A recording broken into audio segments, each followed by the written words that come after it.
This is Lorin Kozlowski of the Roach Koach podcast, and you are listening to Discography Discussion.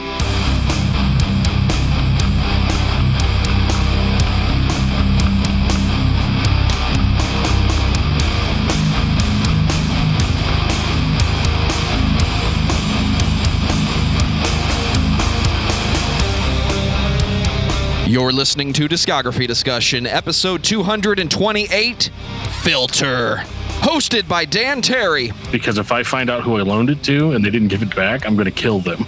Lorin Kozlowski of the Roach Koach. If you liked one Seven Dust record, then by default, you like all Seven Dust records. And Joseph Wren.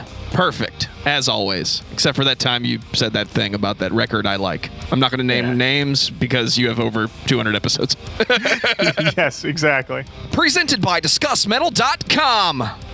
And if you take a picture because it lasts longer, then you are ready for this episode of Discography Discussion. I am Joe. That is Dan. Lorin Kozlowski is here. The Dean is in the house. Thank you, guys. Thank you. What is up, everybody? Welcome to another episode of Discography Discussion. My name's Dan. I'm here pretty much on every video, so, there's that. You guys don't care about me. Joe's here to co-host, and we have a very, very special guest for you tonight. We have the Dean of Nu Metal himself, Lorin Kozlowski of the Roach Koach podcast. How you doing tonight, Lorin? Doing great. Always happy to talk with you guys, and especially for talking about my beloved Filter. Always hail ready. The Dean of Nu Metal. Thank you. I don't know if the title of Dean is that royal. It is now. Well, okay, well, fair enough. We have a really fun discussion for you guys tonight. Mostly because, honestly, I really hadn't listened to that much Filter growing up. I didn't have the history with them that everybody else did, other than Short Bus, which I had to listen to every day for weeks and weeks at a time. Whenever I was younger, because I was doing a paper route with a guy, and we were rolling up all of his papers, and he only wanted to listen to Short Bus. Wait a second. You delivered papers? No, I didn't deliver the papers. I rolled the papers up and put them in sleeves, and then somebody else that didn't have to listen to Short Bus delivered the papers. That explains all the holes in the plastic. Yeah, maybe. I mean, I don't know. We were listening to Filter. We were angsty, one thing led to another, and you ended up with a lot of very angrily rolled newspapers.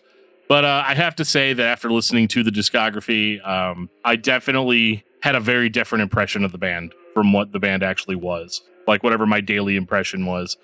So, but that we'll get into all that. I remember listening to Filter when they were on the radio because I didn't have enough money to buy the albums I wanted and the Filter records. But I do remember many times Dan calling out Filter as that band that nobody talks about. Like, that was your underground sensation before you were talking about Zayo 24/7, 366, or 365, depending on what year it is. And it was always, it's like Nine Inch Nails, but it's not Trent Reznor's Loop collection. And that was your big selling point. I didn't say it was one of your best points, but that was the message that you gave to everybody. I think you were just calling out Filter to be like, I'm hip, even if you don't believe it, because I listen to Filter. I don't listen to Radiohead. That's too old school for me. I listened to Radiohead and Filter. He admitted that it. Year. Yeah, it's fine. I'm not worried about it. Maybe music was a coolness contest when I was like 13, but it was. Now I don't care. Filter, Radiohead, Nine Inch Nails, you name it. It was all my jam. But really, only Short Bus was my jam. Like, that's all I knew, and I'd be like, oh yeah, because it was one of those things where you hear something from a band, and then you say, somebody's all like, oh yeah, you ever heard of Filter? And you just kind of look at them real sly, and you go, yeah, Filter. You may not actually know, but you pretend like you know. So Short Bus was about it, and we were probably listening to that after it had been out for several years. So I really didn't know what I was talking about back then. But the guy that probably has the best perspective on Filter, Lorin, what got you into Filter? Well, definitely hearing Hey Man, Nice Shot. I remember it got played on the local radio station all the time. And I really became like ubiquitous. It was used in this pretty famous episode of The X-Files. that Jack Black was in with Giovanni Ribisi. I think Giovanni Ribisi has like electrical powers or something like that. Oh, wow. Yeah. Callbacks. And so I remember just hearing that song a lot, and then I believe someone lent me Short Bus, and I remember listening to it on a family trip and thinking this thing rips. This thing is something else. And then they made their various soundtrack appearances the next couple of years. The Spawn soundtrack, this Crow City of Angels soundtrack. I think they were on an X-Files soundtrack too, with the cover. And so when Title of Record dropped in 99, I was like, let's fucking go. Yeah. All right. The boys are back. And then Title of Record was a huge record for me. Very, very excited when that came out. And I listened to that to death. And then I really kind of just stuck with them over the years and just kind of following the whole Richard Patrick sort of ups and downs of it all. There was, on re-listening, it was very interesting to see where my opinion sort of shifted on some records that I felt kind of calcified a little bit. And so there were some surprises, a few disappointments, but overall a pretty satisfying listen overall.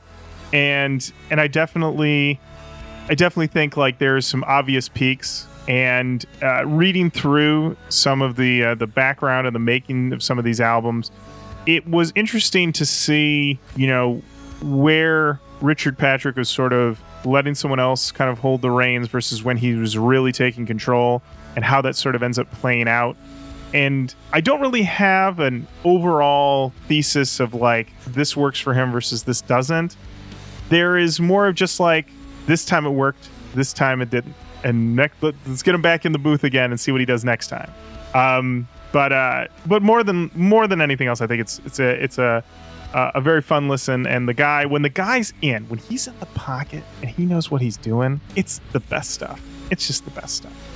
And the thing that's funny is that the Nine Inch Nails comparison is interesting because he's obviously from the band, and obviously like the interest level of like why he was in Nine Inch Nails as their touring guitarist definitely played into why he was in the band and then what he took out of it. But they don't really line up one-to-one, because I can listen to Nine Inch Nails and be like, yeah, this guy's a genius. Like, he's just got like genius shit. Absolutely. And I listen to Filter and I go, this guy's a very good songwriter, and he definitely has an interesting style, but he is not a genius.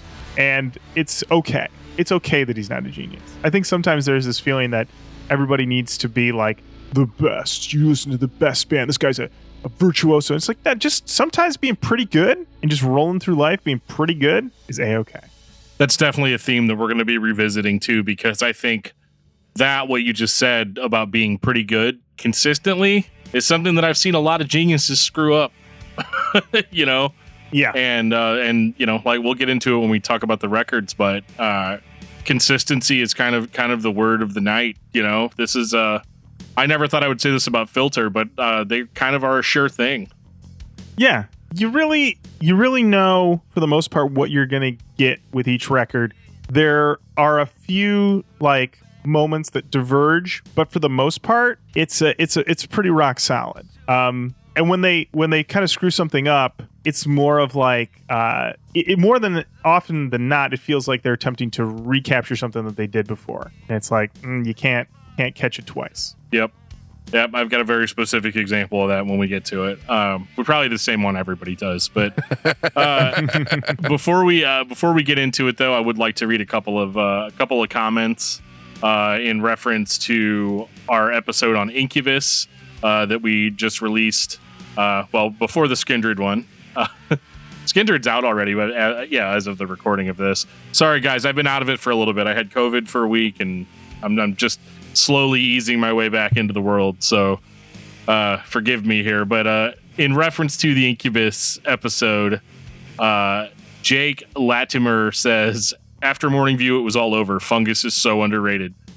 Wholeheartedly agree. Well, I don't know, though. You can't... That's leaving out a crow left of the murder, which I think is better than Morning View. But we talked about it already. I can let it go.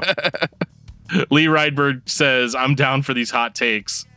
I wonder if that was before or after you listened to the episode, because I don't necessarily think that we said anything that would have been all that different than the general Incubus fan base, because we're part of it, so we kind of are of the hive mind there.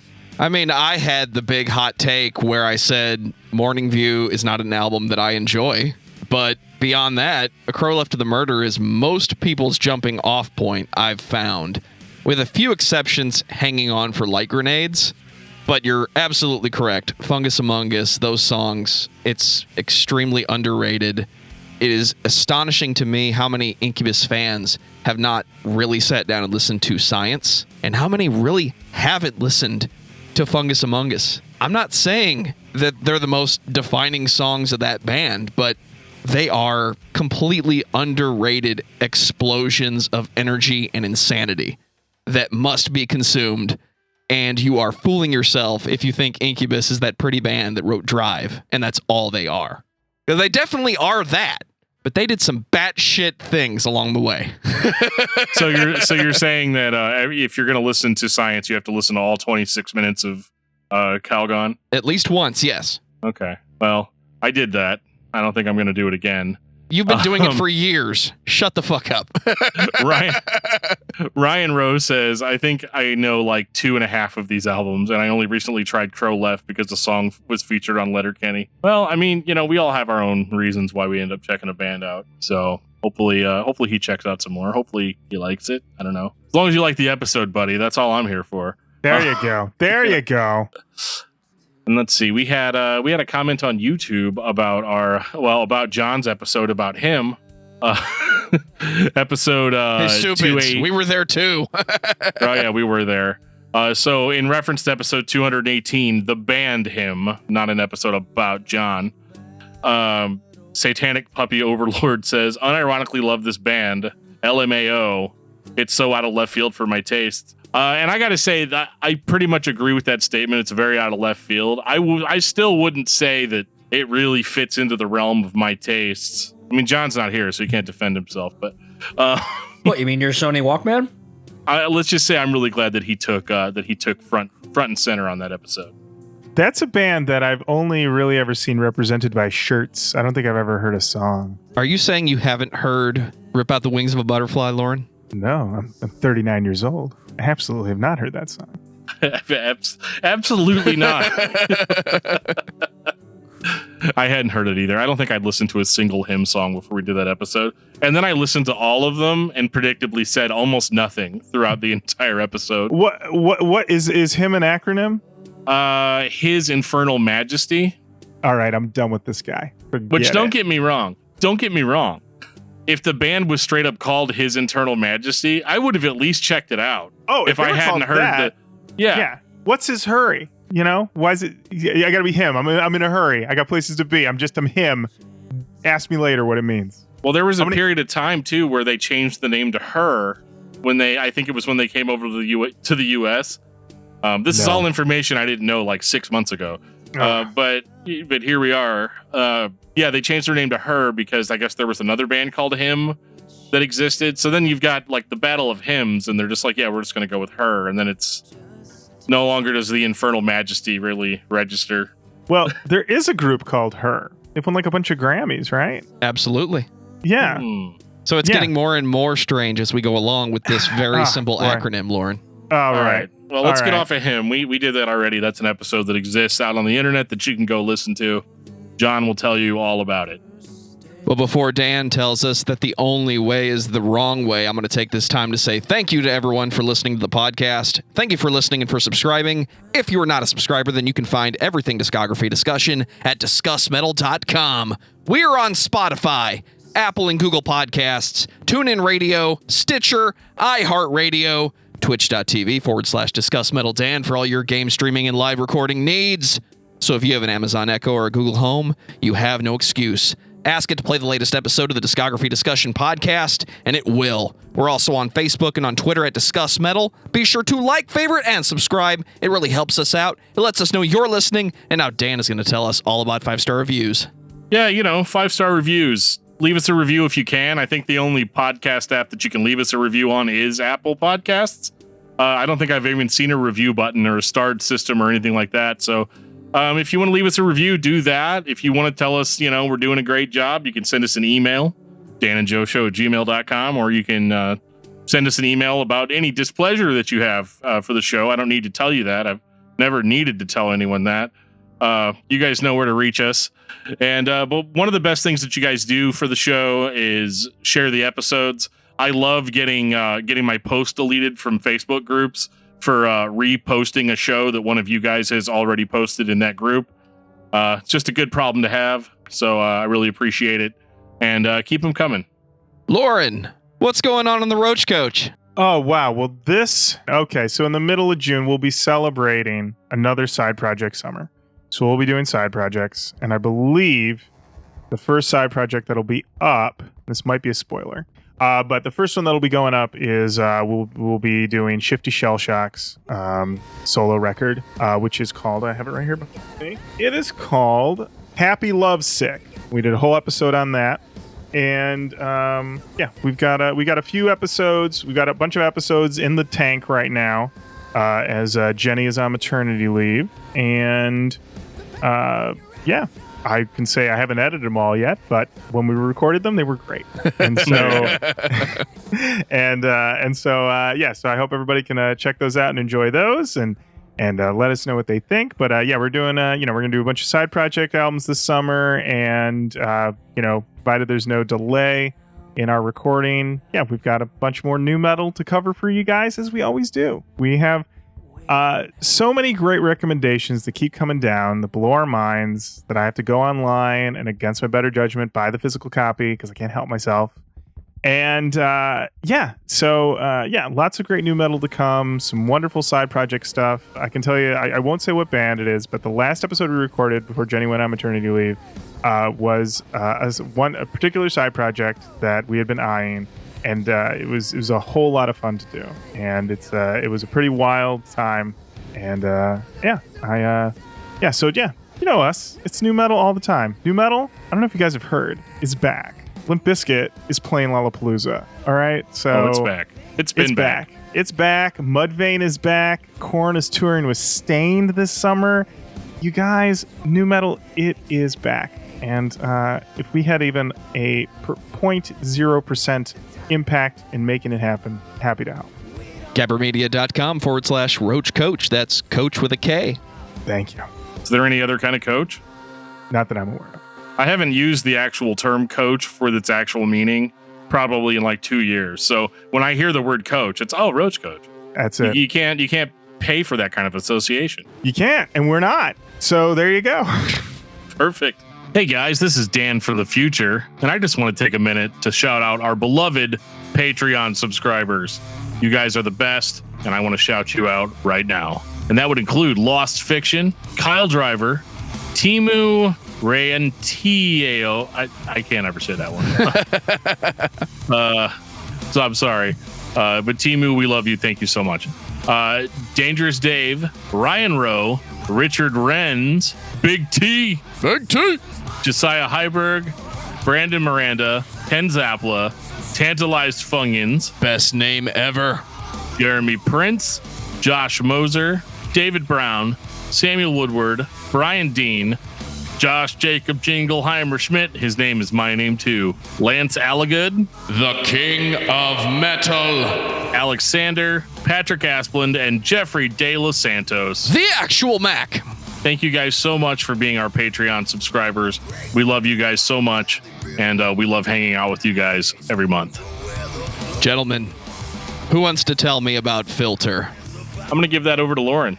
Oh boy. Well, Filter, Richard Patrick, Brian Lee's gang got it all started with Short Bus in 1995. And, originally Richard Patrick was the touring guitarist in Nine Inch Nails. He is the mentioned Piggy on the Downward Spiral. That song is about Richard Patrick.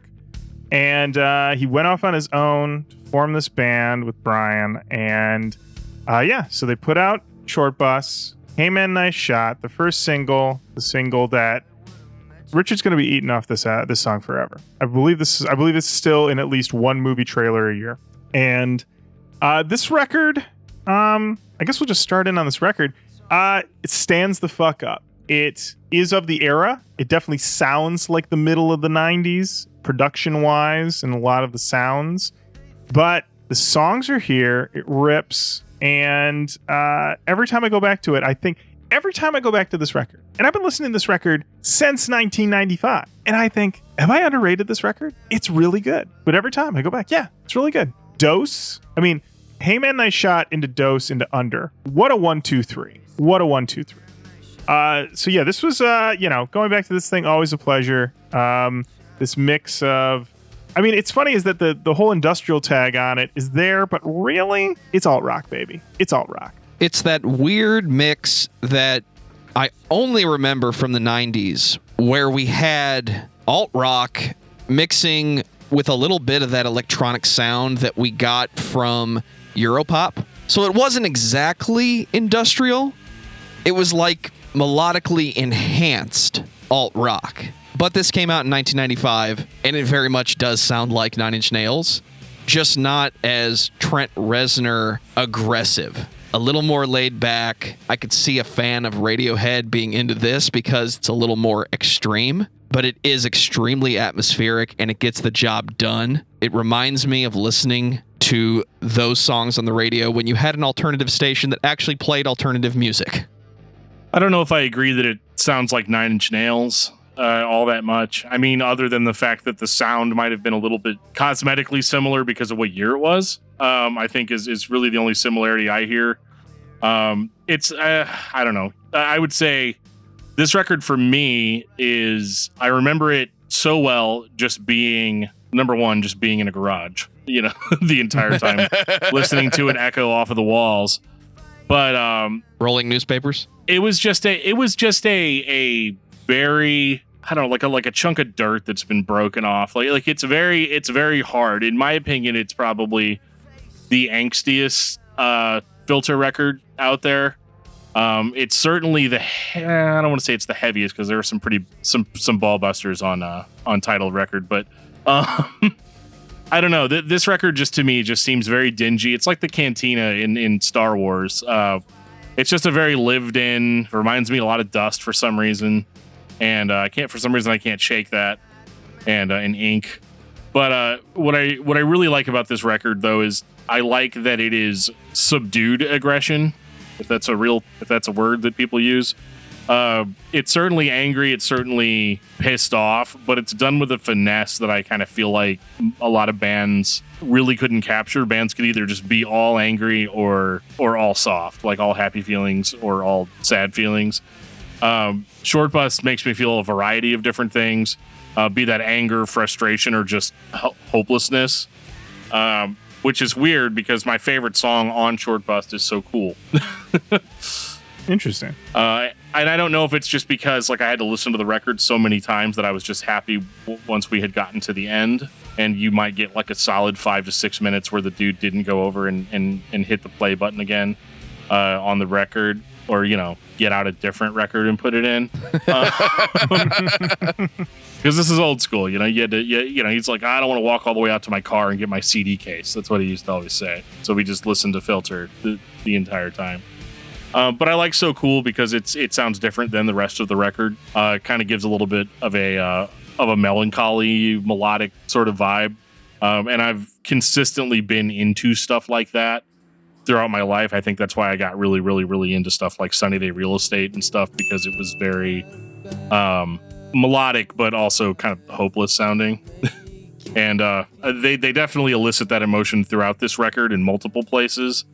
But they do it a little bit differently on So Cool, and it just stands out to me on the record. Obviously, besides the acclaimed hit single "Hey Man, Nice Shot," which it obviously is an unfuckable with song. It's a good way to put it. The thing is with this album, it always feels of a piece with the first Foo Fighters record, because they both came out at the same time, and they seem to have, I don't know, just similar production choices.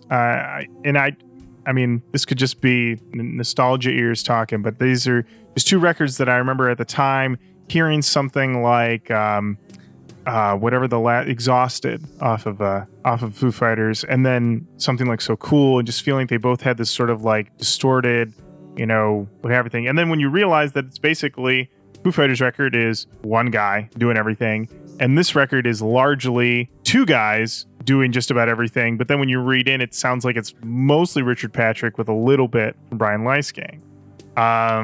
And so there is, still sort of these like small armies making these records. But I mean, as a debut, I mean, having the Monster single helps a lot. And I think what was able to carry this band for 4 years during all the various internal, struggles that they had to get to 99 for title of record was that they dropped so many killer soundtrack cuts that just kept everybody hyped. Because I know you guys don't talk about EPs and stuff like that, but Jurassitol. Don't do this to me, Lorin. Jurassitol. I'm just saying, that's the type of thing you drop and everyone goes, we ain't done with Filter. When's that next Filter record coming? Because Jurassitol, I just fucked my shit up. So, yeah. Strong start from the boys. 100%.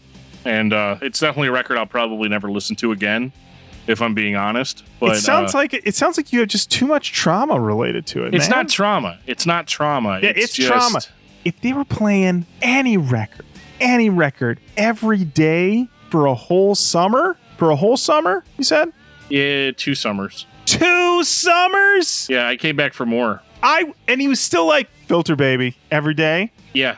Oh, yeah. Dan, how did you not murder this man? So I didn't make it through the entire second summer. I failed to mention that. I made it about halfway through.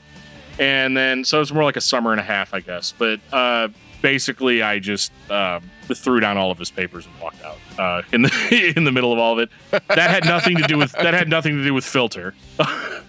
But for the sake of this podcast, we're going to say it does. Print the legend. Yeah, very fine. Yeah, it's like Alice Cooper. I did bite the chicken's head off on stage or something. All right. Like that. Yeah, we'll print the legend and then we'll tie it up and put it in a bag and have it delivered out. Perfect. All right.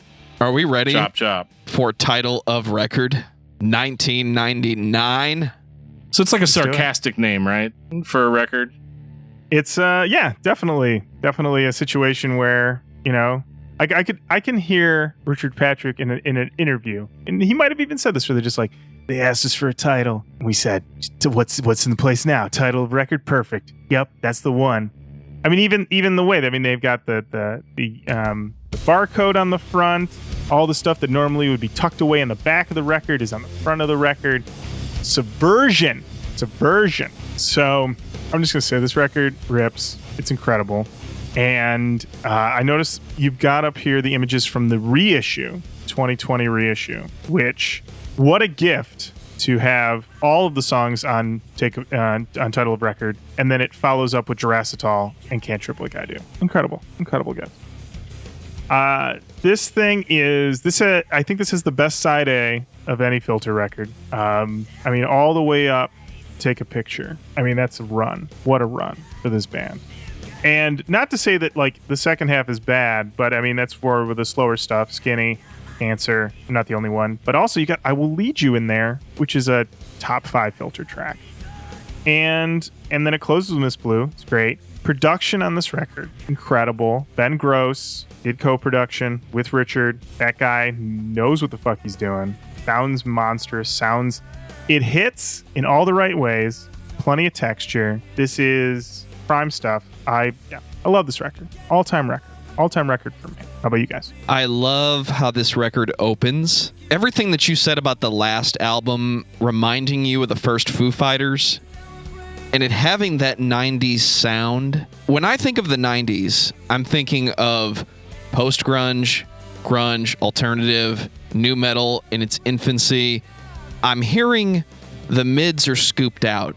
Everything sounds a little boxy, but it's not a bad thing. It just has this sound that I don't think has been duplicated in recent years. And when I hear this album start, the guitars are a little bit shaky. They're not clean. They sound a little too loose when they're playing those notes on those strings.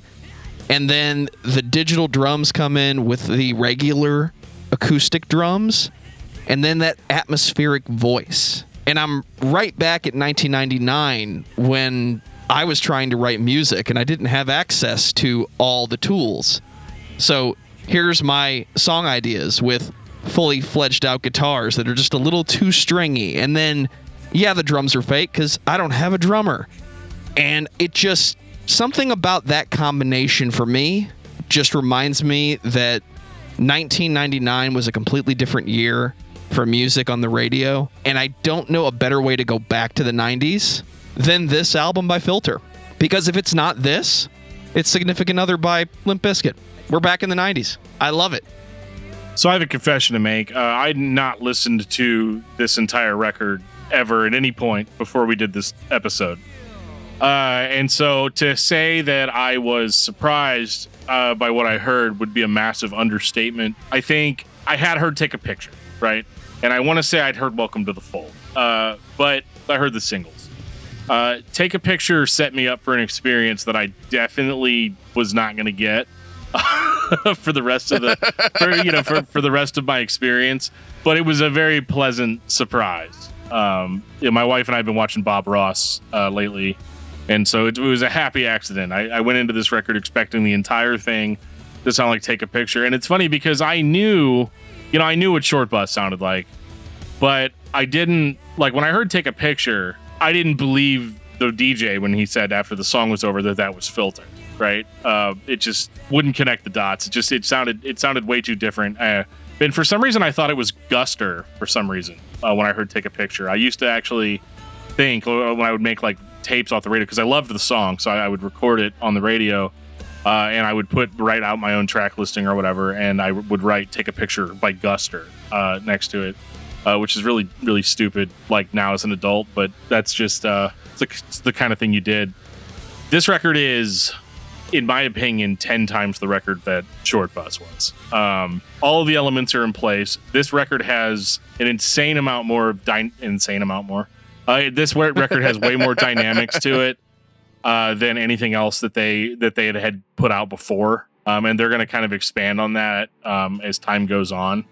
I think the hardest part about this record is I kind of feel like the rest of it was kind of a letdown. The rest of the discography, and I think that like this, that's not to say that the rest of the records are bad, but this one was just so good and really set me up with a really good vibe for like, oh sweet, because at first it was like, oh god, I gotta listen to Filter, and then it was like I listened to this record like 2 or 3 times and I was like, oh man, I get to listen to Filter for the next 3 or 4 days. And so it ended up being a really good thing. It's Gonna Kill Me. It's probably my favorite song on the entire record. Yeah, they do those vocal effects on there in the lead up to the chorus. Incredible. I mean, yeah, when I was in high school, that was, I remember cranking that up in my car and like looking at people like, you ready for this part? Here it comes. This record, I think what also makes this one really stand out in the discography is that it has a perfect arc and it ends on a good song. There are subsequent albums where you're like, is the album done, but they're not done? What's going on here? And this one, Miss Blue, is a very good finisher, although it has that secret track of weird noises and demo stuff that they put in like 20 minutes after it, which, It was the 90s, Lorin. We did this thing called hidden tracks. I know. I love and respect the hidden track. Did you do the thing where you flipped the disc over as soon as you bought it and looked to see if there was extra information in the middle? No, I would never do that. What I would do is you put it in the CD player and then you look to see how long it is. And then you hit the program button and it tells you song length. And then you click through to see how long every song is. And then when you get to that last song and it tells you that it's like 27 minutes long, you go, got it. There's something hidden in there. and then the first listen, you just wait it out. Just put it on. Somebody knocks on the door, say, now, right now, we're hunting for secret tracks. Come back later. And and then after you realize whether or not it's, in the case of Deftones Around the Fur, a beautiful gift of a bonus song, or in the case of Title of Record, just a bunch of noises and screams, and you're feeling completist about it, you'll let it play out, but most of the time you just hit stop. And what about the first time you listen to Nevermind and you hear Endless Nameless for the first time? So let me tell you, I did not know about that for months.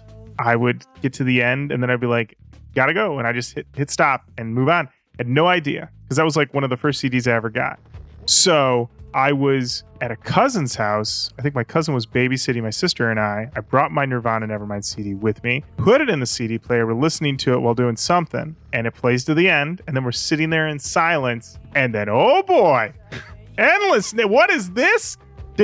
I had no idea. That's how I found out. Blew me away. We were like, what is this? What is this? Lauren, what is this? I'm like, I don't know. The CD. There's more to it than I thought. Yeah, I used to fall asleep. That was my problem. Is I'd always fall asleep halfway through a record. I still do that. And whenever you have a hidden, it's not so bad in the age of Spotify, because I can set my phone to just like turn the music off after like however long. But yeah, no, I would just let records go, and would usually get woke up to screaming because I'd listen to them in headphones. You know, I used to have these really long this really long cord for my headphones, and I'd plug it into the stereo and I'd walk all the way like across my room and just let the cord be there, and I lay there in bed and listen. And yeah, and the weird part is that I didn't stop doing that well after I'd been woken up, like, you know, a half hour later to loud screeches or whatever. And it's largely probably why I have like nervous tics and stuff now. Like I'm just sure at any moment something's gonna jump out and scare me. It's nothing to be afraid of. It's just a secret track. It's a secret track. I mean, Incubus did it to me. You know, we mentioned Calgon earlier. It's a lot of the same stuff there. Luckily, I didn't have title of record back then, so I did not get terrorized by Filter in that respect. But yeah, title of record was just. I mean, it's probably the most perfect Filter album in my opinion, in that it displays everything that the band has in their kind of musical grab bag. They pull it all out. They show it all to you. They put it back in the bag. It's over. And they're going to use all those elements again, but I think not as in profound of a way. At least for the first 3 or so records. 2002, The Amalgamate. Oh, wow. Well, let me tell you, I was all ready to go. I was like, when's the new Filter record coming out? And then their buzz was, it's coming this summer 2002. You know, the country's still in recovery, recovering from 9/11. And I said, give me that new Filter record. Let's go. And I'm hearing the buzz about it. And they're doing interviews. They're talking about this tour they're going to do, where you can enter the venue through the backstage and hang out with the band, eat pizza with the band. Like, this is gonna be the summer of Filter. I'm waiting. Filter does a live performance of My Long Walk to Jail on, I believe, Conan. Tuned in for that. Look at these guys. They're looking as good as ever. Still rocking that all leather thing. Pick the record up, and then I think within a week they've canceled the tour. Richard Patrick has checked himself into rehab, and the record's dead. They just let it go. That being said, this is one of the best Filter records. The thing is that it runs into the thing of it is trying to do title of record again. We got the same producer, Ben Gross is back. He's got the same band, all helping out with some co-writing. And you've got, you've got I'd say 2 attempts at another, maybe 3 attempts at another Take a Picture with Where Do We Go From Here, The Only Way Is the Wrong Way, and Goddamn Me. I would say the problem with the record is that after Goddamn Me, you've still got, 15, 20 minutes of album left and not much songs. World Today and the Fourth are basically just a lot of just boops and beeps and noises. That being said, though, tracks 1 through 9, rock solid. Some great ones in there. But at the same time, you can hear like You Walk Away, American Cliché, but you don't want to take it for granted. But at the same time, that is like Filter, like textbook Filter. We've heard them do these tricks before. They're good tricks, but we've heard them do those tricks before. Now, The Only Way is the Wrong Way. I think that's like Super Stellar, one of their best tracks, and Goddamn Me is also one of their best tracks. But it is one of those things where, in a properly promoted situation, this might have taken them over the top or kept them on the top. But as Richard Patrick has said, if he hadn't checked into rehab, he would have died. So you got to do what you got to do. So yeah. So I think this one is. I will give it a solid, real good, but not great. I think if they had harvested the singles out of this more. Like I said, yeah, he's in rehab, so they can't do any of that, right? And it's kind of a bummer too. And I don't know how involved their record label was in the actual like composition. I mean, all I can say is it's 2002, so they probably were pretty involved. Just because that's with a band at this level. We need you guys to write another "Hey Man, Nice Shot." Yeah, so I mean, you hear. Well, no, that I think they were. No, you need to write another "Take a Picture," and so they did that a few times. And I feel like those singles could have taken them over the top, because I remember "Where Do We Go From Here" being huge. I don't remember if that was the first single. Yeah, it was the first single. But yeah, because it's certainly the most popular. It's certainly the most popular song on the record. But oh my God, listening to this again all the way through for the first time just several days ago, the transition from "Where Do We Go From Here" to "Columbine" is ridiculous in a good way. This was such a almost like a middle finger to if they were maybe forced to write more songs in the style of "Take a Picture," and to put a song like "Columbine" right after "Where Do We Go From Here." Well, now we know where we go. We go ultra heavy in a way that I didn't think Filter had in them. And they're going to do this again a couple more times, even on later albums where I really wasn't expecting it. And so this is the filter that I really kind of latched onto as we go through this discography, where I was like, okay, so this dude gets it. Like as far as having very extreme dynamics between song to song, but he's also a really, really good songwriter. And so all of these elements combine into a record that isn't exactly the master stroke the title of record was. But because it was written in the same mindset, it was written in the same, I guess drug-addled mindset, I guess would have been the mindset that they were in. I don't know. I don't have a lot to say, and I'm trying to stretch it out a little bit. But this record is, I think Lorin said it best. It's not as good as title of record, but still really good. The thing that's interesting for me about this record was when I was reading the reviews, all the reviews were like, the rocking songs are fine, but we can get those anywhere. But songs like "The Only Way Is the Wrong Way" and "Goddamn Me," that feels very much just this band. Only they can merge those two sounds, and that's them at their best. And it doesn't feel like, and we'll get into it as we go through the rest of the discography, but I don't really think they ever really duplicated those heights ever again. I think they have some nice songs on some later records, but it feels like in that moment with that band was when they could achieve "Take a Picture," "The Only Way Is the Wrong Way," these sort of perfect like rock pop mixes that don't feel too light, don't feel too heavy. They're just right there in the middle. And, they could, if they gave us a whole record of those, wow, that'd be amazing.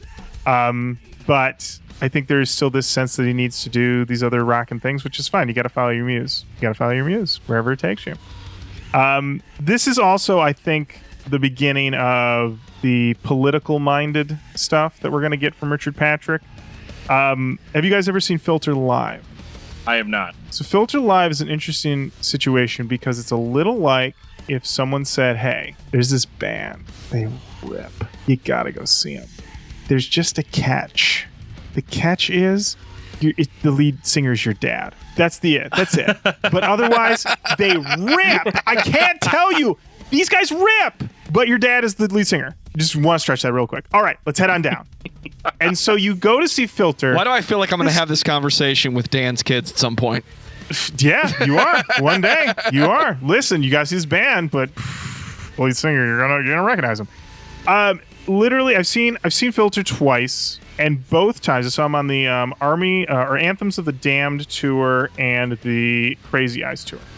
And the in-between banter is strained and a little awkward. And if you want to experience a little bit of this sort of try-hard awkwardness, look up any YouTube interviews with Richard Patrick. I think there's a few on like Loudwire that will hit you with an incredible amount of cringe. Ooh. And not in like a, he's not saying anything bad. He has that embarrassing dad energy. And I remember when I saw him in 08, He's playing to a not very full room. I was enthusiastically there. I was like, Filter's here. This is exciting. And I remember they would intro songs and like at the intro take a picture and they were like, oh, I guess like girls like this one. I was just like, own the music. You wrote the song. Yeah. Don't hide from your song. But then when I saw him on the Crazy Eyes tour, we're in the midst of the Trump era. And so every between song statement was very politically charged, talking about all these things and don't let those motherfuckers get to you. And I could feel the whole audience being like, is he going to play another song? How much of this do we got to go through? Because I could feel half the audience was like, what are you saying about my guy? And the other half of the audience going, I agree with you, but now is not the time. Right. Now is not the time. I'm here for some deep cuts. Hey. This is too deep of a cut. Richard. Hey man. Nice shot. Can we play that now, please? Just play it. Just play it. Yeah. So also opener on the Crazy Eyes tour, Orgy, who had clearly done a lot of cocaine right before coming out because nobody wipes their nose that much during a 20-minute set. But yeah. So this album has Columbine, which is a song about Columbine.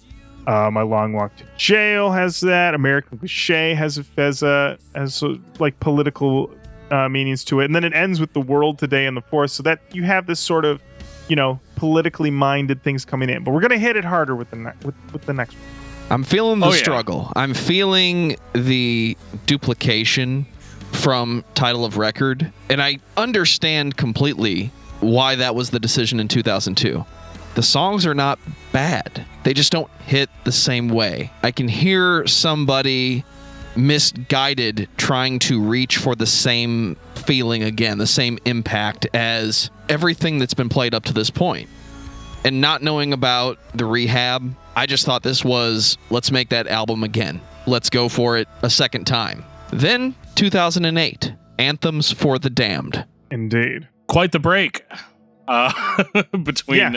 between records. Not as much as some bands, Tool or Zao. But this is where I thought, like, okay, I just got done listening to the three classic Filter records, right? And then there's all this other stuff that I don't know about. This has got to be where they're going to start to suck, right? Like, it's got to be.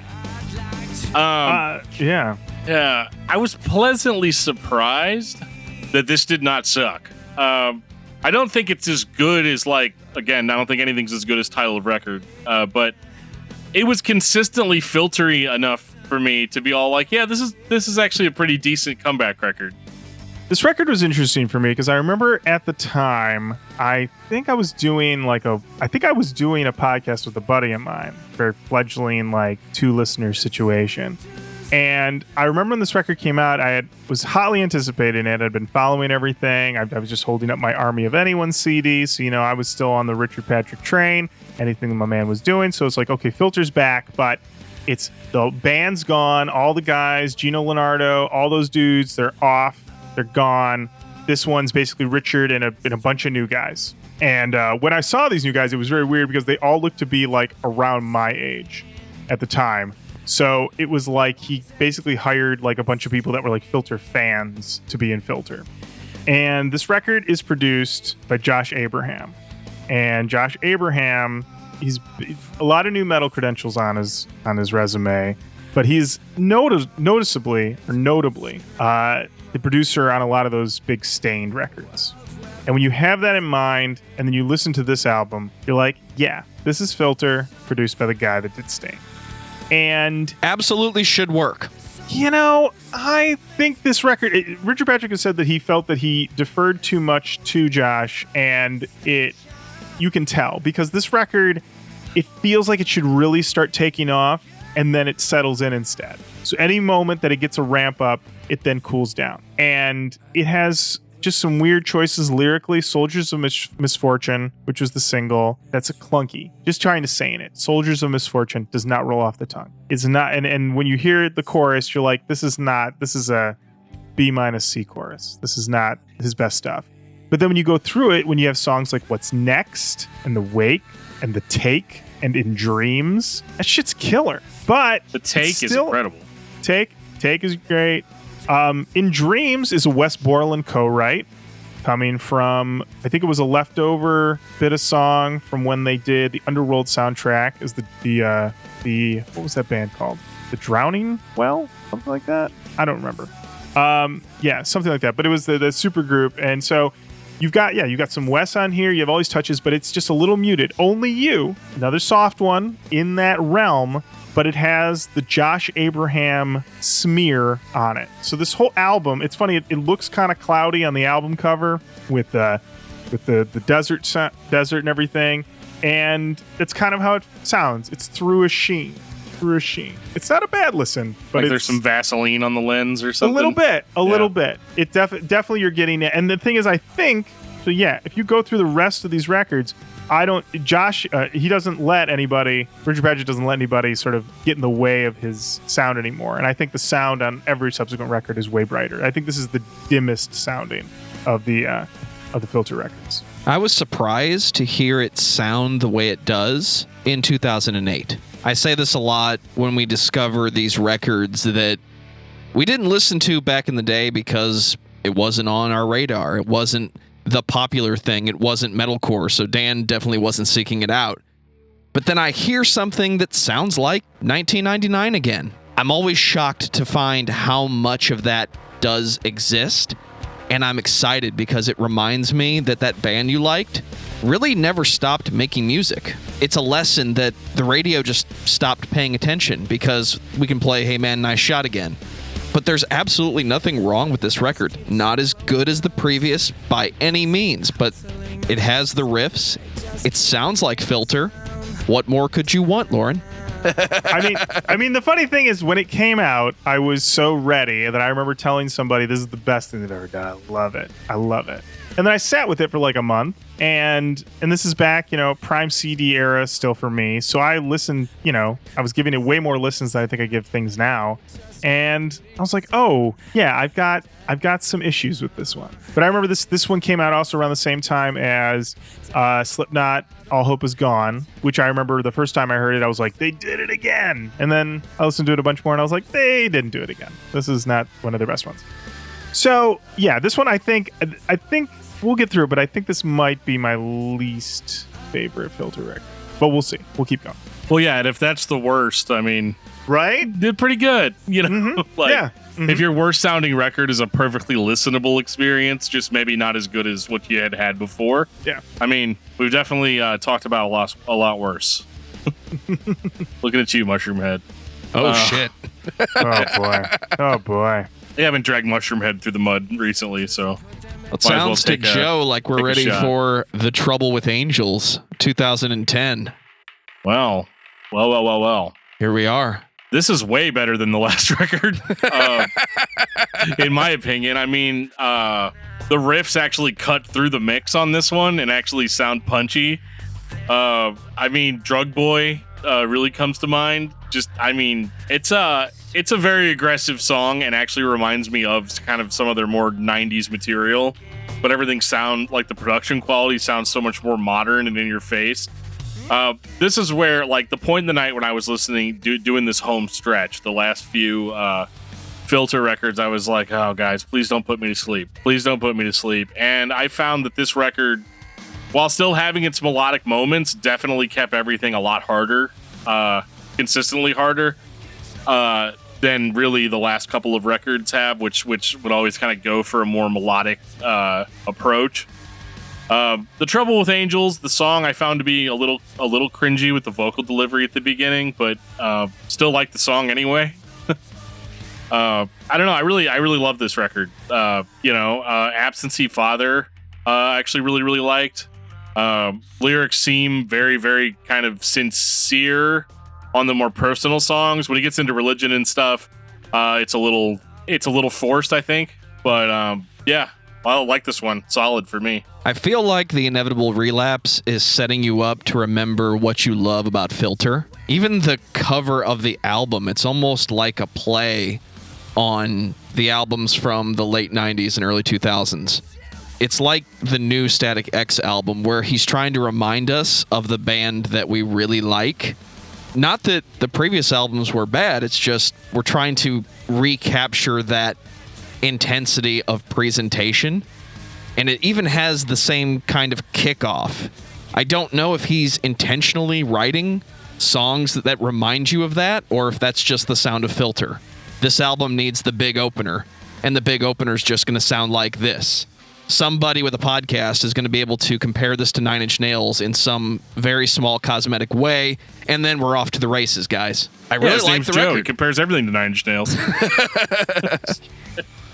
I was having this salad for lunch today, and I was like, heavy Nine Inch Nails influence on these croutons. Let me tell you. This record, it was funny. I remember very heavily anticipating this one. I was like, still ready to go.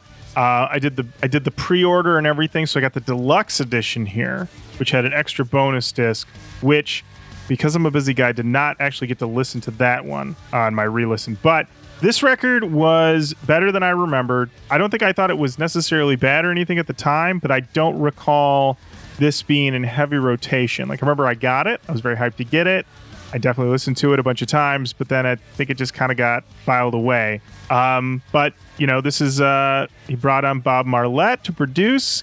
I think Bob did a great job. This is a lot brighter than the previous record. And yeah, there was just a lot on here that I was like, oh yeah, Catch a Falling Knife. That's a good song. Yeah, No Love. That's a really good song too.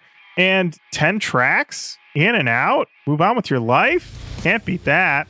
So yeah, this was a nice reminder of the mid era. You know, had some bright spots, and so yeah, I thought this one was pretty good. Pretty good. Once again, Filter, pretty good. Yeah, I think that they really they fixed any issues that you would have had with the previous record. I think, and I think the songs overall were a little bit less generic. It's hard for me to talk about music like this as non-generic, but like it's I don't know, the way they went about it on this record. This one really stuck with me through the listening. But honestly, they don't really go downhill from here. No, not at all. 2013. The sun comes out tonight. Yeah, it does. The sun doesn't rise at night, sir. So the funny thing for me on this record was I didn't really have I don't really have a strong connection to this one. I actually found that this was one of the few that I didn't have a physical copy of until like the last couple of years. I think I found it at a used record store, and I went back and I was like, why? What was going on in 2013 that this record just did not hit for me? And then I looked up when it came out. It came out in June of 2013. June of 2013, I was moving for Pittsburgh back to Michigan. And on top of that, you guys, Kanye dropped Jesus. Sorry, Filter. Gotta stop everything. You're getting overshadowed, baby. It's just how it goes. And so this one was, I'd say the record I was least familiar with. I knew I'd listened to it at least a couple times. And it's got some really good ones on it that like fit in that perfect Filter wheelhouse. We Hate It When You Get What You Want. Surprise, once again, trying to play onto that take a picture vibe. You know, at the same time though, this one, it's rock solid, but it does feel maybe like a little generic, like it could be about anything or nothing at all. So I had a good time with it. I think it's rock solid, but I'd say like it's mid-range for the band. It definitely has that generic feel that was happening in 2013. You nailed it on the head. The songs could be about anything. The first time I listened to this album, I got flashbacks to my darkest days being on the radio. Like, the songs are clearly written about one thing, but they don't really commit to any of it. They just make it as generic as possible. Then you find out that band was heavily influenced and produced by Chad Kroeger, so it all makes sense. I think it's interesting that Filter cashed in on that rock with over-the-top pop electronics from 2013 sound, just to, I don't want to say that they were trying to maintain their standing, because I think if you're a fan of this band, you're here no matter what. But you're right, it's 2013. There were other albums that were coming out, and I think this one easily got overshadowed. I still don't think it's a bad album. The other thing that's funny about this record is that this is a situation of back basically like two guys. This is Richard Patrick and Jonathan Radke on everything. And Bob Marlette's back producing. But it's once again basically just two guys, which is harking back to the first record. So, and here's the thing: if you want to see what the process is for each Filter record, just read through the Wikipedia for each album. Every album goes to like 3 different album titles, and there's an entire plan that gets scrapped. We're gonna call it this one thing that doesn't end up happening. We call it something else. There's always something. I don't think any Filter record is not made under some level of duress. There's always something going on, which I think we'll get to. Is it time for Crazy Eyes 2016? Let's talk about it. I've got my reasons, Lorin. Let me tell you, this record, once again, I was like, let's do it. Filter, you're back. Let's go. This was highly anticipated. I believe this came out the same day as Gore by Deftones. And at the time, I was like, Filter fucking did it. They really did it with this record. They're back in a way I never anticipated. And I thought it was a better record than Gore. I think I'd still like it better than Gore, but on my re-listen, I felt the this is just a very political record. They said the tour was an incredibly political tour, and I would say that you get weighed down by it, and you're like, I get it, I agree with you, I get it, let's take a break. And so it can be a little bit of by the time you get to Your Bullets, track 10, I'm like, I get it. I've been preached to. You're preaching to the choir. I got it. I'm all set. But I think, there's some really solid tracks on here. I think Nothing in My Hands is a top 10 Filter song. But at the same time, something like Welcome to the Suck is like a bottom tier Filter song. Like, just no thanks. It's just a slow one. And yeah, this one's fine. This is, I believe, sales wise, I think one of the least successful Filter records. I think it has like the lowest chart debut. And I definitely, on my re-listens, if somebody was like, okay, I've heard title of record, I've heard Short Bus, I've heard the Amalgama, where next? I think 5 years ago, I might have said this record, but now I probably would send them to Trouble with Angels. This was honestly the biggest surprise in my re-listen was that how not excited as I was for this record as I had been a few years ago when it came out. Not bad time, but I thought it was just okay.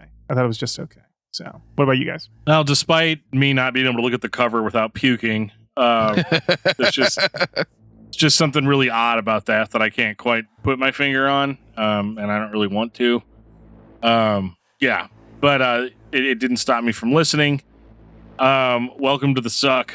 Yeah, not great. But I don't know. I thought this record was kind of really in line with the last record. I feel like kind of at this point, other than it being an outrageously preachy record, and like I don't really even like, I don't know. It's frustrating for me, kind of like Lorin said, like whether I agree with you or not, I don't need you to repeat it over and over and over to me.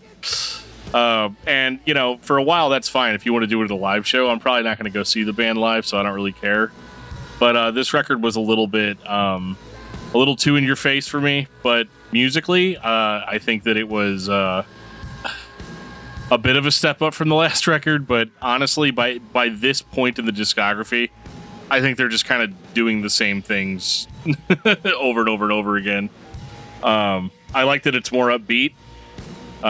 There's not as much like slow, like I don't know, acousticy, Mm-hmm. Yeah. What I used to call like, I don't want to say like college rock, but just the kind of stuff that you listen to at a party in 2001. Mm-hmm. They're the best at that style, honestly. But I don't know. I appreciated this record being solidly crunchy, but the lyrics really more or less turned me off, and that's even with me not like disagreeing with them. Yeah. It makes its point. It makes its point again. It keeps making its point, and you're like, I'm all set, man. I'm all set. I agree with you. Can we anything else? The topic, any other topic? Could have made possible. A Twitter post, man. Yeah. Could have summed all this up to a Twitter post. Yeah. Joe, what'd you think of this one? At the risk of comparing it to Nine Inch Nails, I feel like the band is grasping on to that political message, and then they're trying to make something that is mentally disturbing so that you'll listen to what they have to say. It's in many ways the most old school sounding Filter album. But then there's that message. There's that reason that the album exists. I'm having flashbacks to Ministry. Yeah. No matter how much you need me to hear your opinion on this topic, this is one time I agree with Jeff. Hey, I y'all. don't want politics in my music. I just want to listen to my music. On the other hand, dude wanted to write about this. This is what inspires him.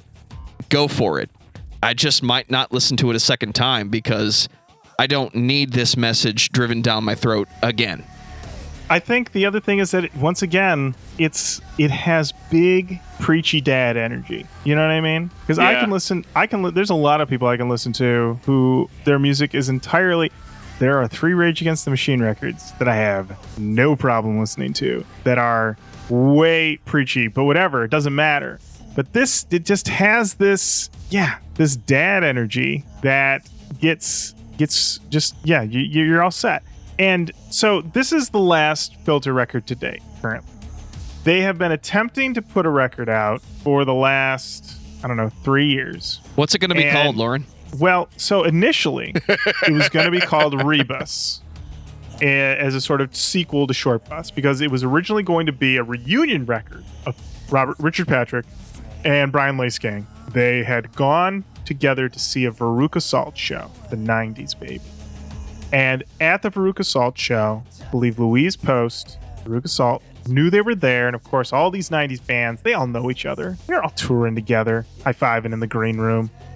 And Louise Post called them out from the stage and said, you guys gotta put these, whatever issues you got behind you, get back in the studio, make a Filter records with the people. And they said, you're right, let's do it. And so they said they were going to get back in, and they put a big thing together on Pledge Music. And anybody who follows Pledge Music knows that that turned out to be something of a pyramid scheme. It all fell apart. And I donated to it, and I didn't get my $40 back. I know some people who are very upset to this day about how this was all handled, felt that the band should have refunded them the money, what have you. Because what ended up happening was they were kind of giving updates, but then it seemed like a full record had been made, but then it was like, no, there's like a song or 2 songs. And so then there was this question of like, did they just sit on the money? What did they actually do with all the money? All this stuff. When it seems to me, based on articles I've read with guys from Failure and other bands, that they just didn't get any money. Like the money was all gone. It all went to the company and they never saw any of it, and they couldn't refund anybody if they tried. And what I feel, but then after that, when asked in an interview, where's Brian now? Richard's like, I don't know. He could be somewhere. He's gone somewhere. And if I had to guess, the reason that there aren't going to be any or so few songs on whatever this new Filter record ends up being from this re-collaboration between the two guys is I have a feeling that once they got back in there together, the reasons why they weren't together in a band propped up again. And Richard Patrick was like, Richard Patrick's been the main guy for what, 25 years? 20 years? He is Filter. Yeah. He's Filter. So the idea of him, conceding anything to somebody else seems kind of unlikely at this point. And granted, the big push on it is like, obviously they would have moved more units if it was like the original lineup of Filter back together. You'll move some more units there. You'll get some people. You run the nostalgia tour on that and what have you. But ultimately, didn't pan out. And so then the line was that the record, it was going to be a different record. And it was going to be called They Got Us Right Where They Want Us at Each Other's Throats. That was the line for a while. Then that got punted, and now the word on the street is that the album's going to be called Murica, which is the worst title they could have picked. And they've released a single for it, which is called, let me find it.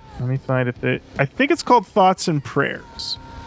There's 4 songs listed as possible tracks for this album. Murica, Thoughts and Prayers, Command Z, High as a Motherfucker, and Come Take My Guns. This has a strong possibility of being the worst Filter record. And it reads like a troll. It does. And the one single that they put out, which is just, I think it might have come out like right before Election Day, but it's all about Trump and it's just terrible. And it's honestly one of the worst Filter songs I've ever heard. And so the fact that they haven't followed that up with a release of any kind, you could put that up to Pandemic, but I mean, maybe they read the room and realized this was not the way to go. So I don't know. We'll see. But all signs right now point to that he's decided to double down on all the political stuff from Crazy Eyes and really go all in, which could be a tough go. And how was that not all in already on Crazy Eyes? It's just, that's the frustrating. I think Joe brought up Ministry, where we pretty much sat there for a half hour and had the same conversation where it's like, dude, do a different thing now. Like, let that little kid with a stick poking, come on, do something, and I think, you're going to put out a record called America in 2021 or 2022, and you're kind of late to the party on that. So I think the best thing the dude could do at this point is just scrap all of it and be all like, I'm just going to sit down and think about why I started making music. Kind of get in that mindset again, and not so much how do I tie this into my personal beliefs? It's the Christian rock dilemma too. Well, there was a critic I saw on Twitter who, in the middle of, I don't even say in the middle, I want to say in the early days of the pandemic, when everybody was pushing records back and that were already set to come out, and they were pushing them back like a month or a week, what have you. And I remember him saying, there are going to be bands that are going to be trying to push stuff back and not release stuff or push it to next year. Like, those bands are going to be left in the dust, because more than likely their music is like set for like right now and never any further. And they're just going to have to eat it. And there are going to be bands who are going to thrive in this moment and put out records that are going to define the year. And I think that largely did play out, because I definitely think there were some records that came out. I mean, I love the 1975, but like their record, they pushed that thing back by like 2 months. And then when they finally did come out, when it came out, it was like and then they ended up canceling their whole tour and then decided, we're just going to go back and write a new album. And it's like, that's what you got to do. That's what you got to do, because that record was doomed. It was doomed, I mean, for every ohms, which I think defies the situation, and we're still going to be talking about ohms for years. There's a lot of other records the other way around. So at this point, he should just call it a day on this thing and do a new thing. Final thoughts on Filter, Dan? I was pleasantly surprised with Filter. I thought I'd kind of had this band pegged as being a certain type of band. And I think sometimes they are that band I had them pegged as, but I gotta stop saying the word pegged. Joe's gonna end up having to bleep that, or YouTube's gonna remove it from the algorithm. But I do think that like Lorin said at the beginning, I think that it's better that he's just all right. He always does a decent job. Like I said, none of these records are like, at no point that I listen to any of these records and be like, oh, like what, why would you do? Well, maybe Short Bus, but for different reasons. But I think that like overall, the dude's got a really solid body of work, and it's kind of baffling to me how people don't really listen to Filter albums. At least people on streaming services don't. Because like I'm looking, because when you're listening to something on Spotify, you can see the stream numbers, and I know that's only accounts for a very small amount of years. But it is interesting to see, like, if you're on Short Bus, hey man, nice shot, 49 million streams. Everything else, 368,000, 309,000. Way more streams than I get, let me tell you.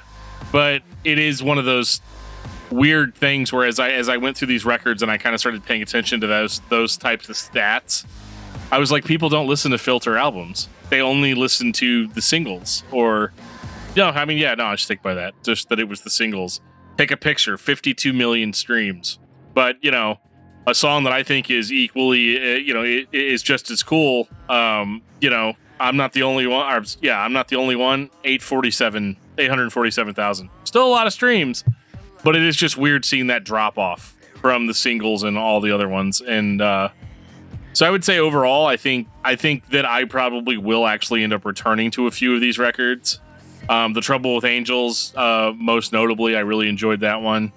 Title of Record, which was kind of a new discovery for me. I'm the guy in 2021 that's like, have you guys ever heard this record called Title of Record by Filter? It's really incredible. You guys should check it out.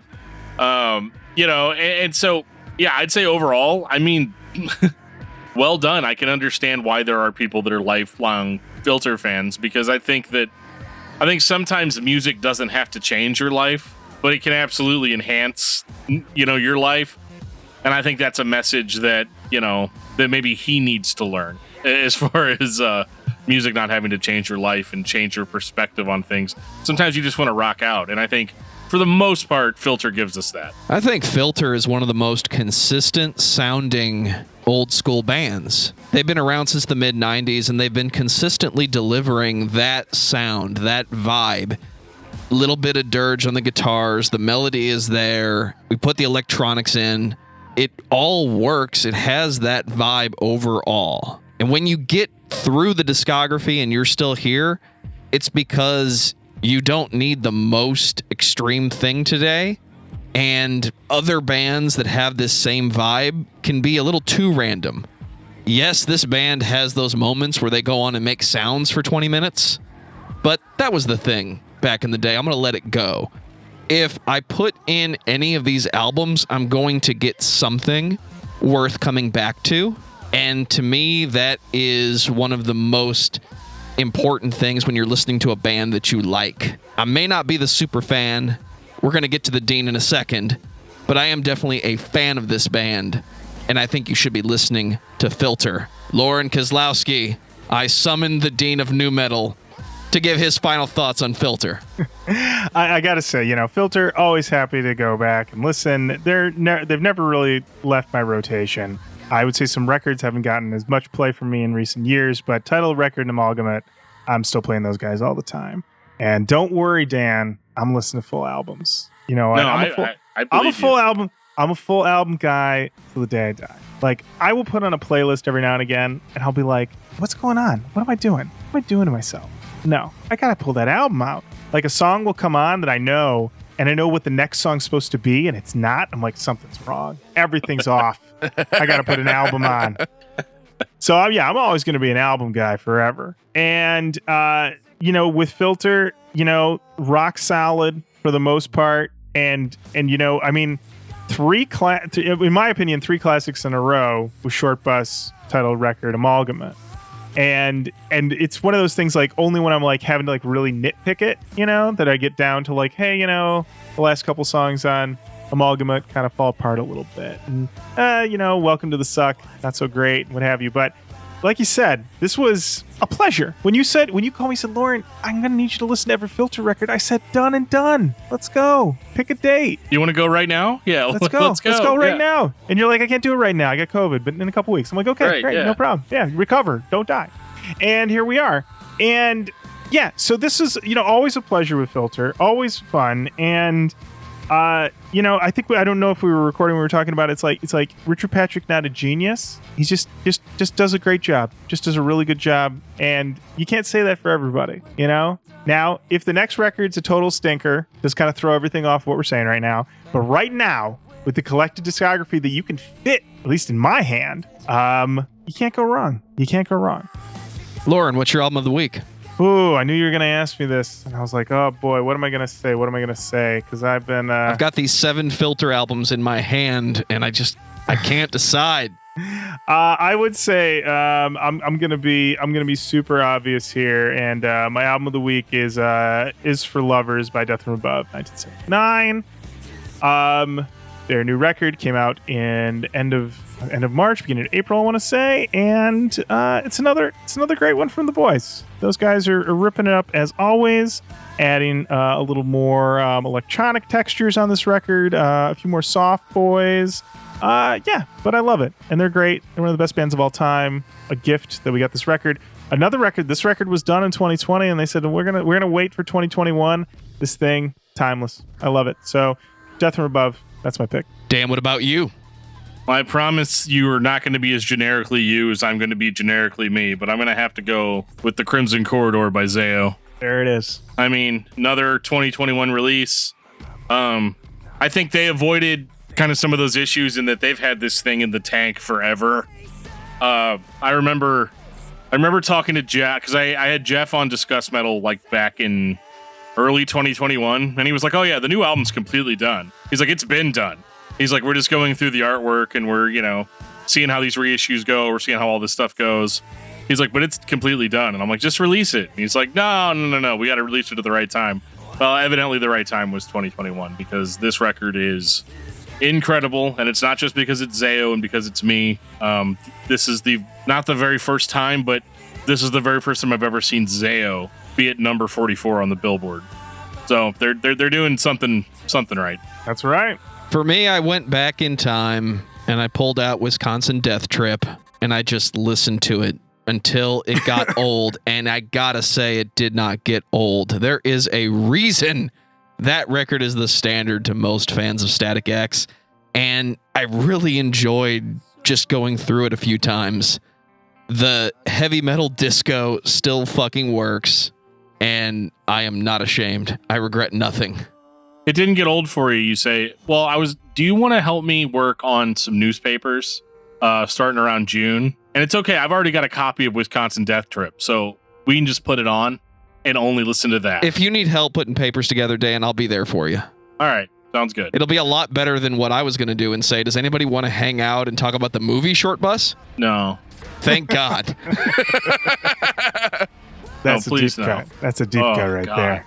Oh. Lorin, Gentlemen. thanks for hanging out. Hey, always a pleasure. Thank you guys for having me on.